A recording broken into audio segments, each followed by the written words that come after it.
இறைமொழி பேசுதே.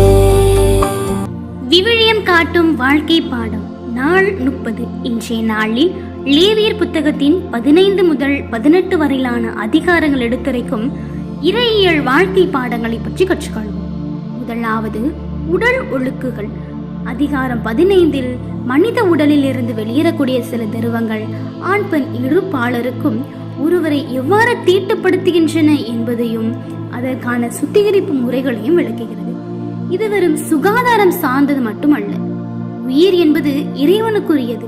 அதன் அடையாளமான திரவங்கள் வெளியேறும் போது ஒரு இடைவெளி தேவை என்பதை தான் உணர்த்துகின்றது. நம்ம அன்றாட உடல் சார்ந்த செயல்பாடுகளிலும் இறைவனை நினைக்காமல் இருக்கக்கூடாது என்பதை தான் இந்த அதிகாரம் நமக்கு கற்றுத்தருகிறது. இரண்டாவது பாவ கழுவாய் நாள். இது லேவியர் புத்தகத்தின் மிக முக்கியமான மத்திய பகுதியாகும். ஆண்டுக்கு ஒரு முறை தலைமை குரு திருத்தூயகத்துக்குள் நுழைந்து மக்களுக்காக பாவ போக்கும் சடங்கு தான் இது. 2 ஆட்டுக்கிடாக்கள். ஒரு ஆட்டுக்கிடா ஆண்டவருக்கு பலியிடப்படும், மற்றொன்று போக்கட்டு எனப்படும். பாவம் சுமத்தல். தலைமை குரு தன்னுடைய 2 கைகளையும் அந்த உயிரோடுள்ள ஆட்டின் தலைமையில வைத்து இஸ்ரேல் மக்களினுடைய அனைத்து பாவங்களையும் அறிக்கை செய்வாரு. அதன் பிறகு அந்த ஆடு வனாந்தரத்துல அனுப்பி வைக்கப்படும்.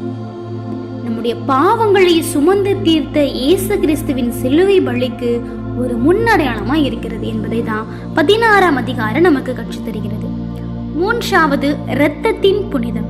17ஆம் அதிகாரத்துல பலியிடப்படும் விலங்குகள் எங்கே பலியிடப்பட வேண்டும் மற்றும் இரத்தத்தின் முக்கியத்துவத்தை பற்றி பேசுகிறது. இரத்தம் முன்னர் தடை.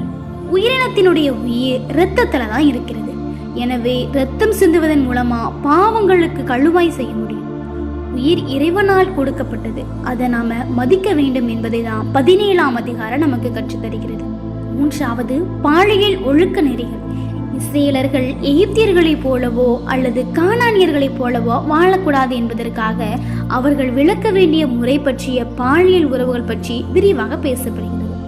நெருங்கிய உறவுகளுக்கு இடையிலான உறவுகள், விபச்சாரம் மற்றும் பிற அருவருப்பான செயல்கள் இங்க கண்டிக்கப்படுகின்றன.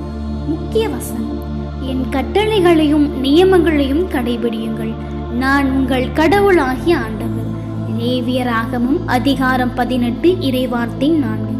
நாம் கற்றுக்கொள்ளக்கூடிய வாழ்க்கை பாடம் நிழலும் நிஜமும். 16ஆம் அதிகாரத்துல வரக்கூடிய போக்கட்டு சடங்கு இயேசு தம்முடைய பாவங்களை தாமாக ஏற்றுக்கொண்டு வனாந்தரத்துக்கு, அதாவது கல்வாரிக்கு சென்றதை நினைவூட்டுகிறது. பிரித்தெடுத்து நம்முடைய உணவு முறை, உடல் உறவு முறை மற்றும் வழிபாட்டு முறை என அனைத்துமே நாம இறைவனுடைய மக்கள் என்பதை பறைசாற்ற வேண்டும் என்பதுதான். புனிதமான வாழ்வு.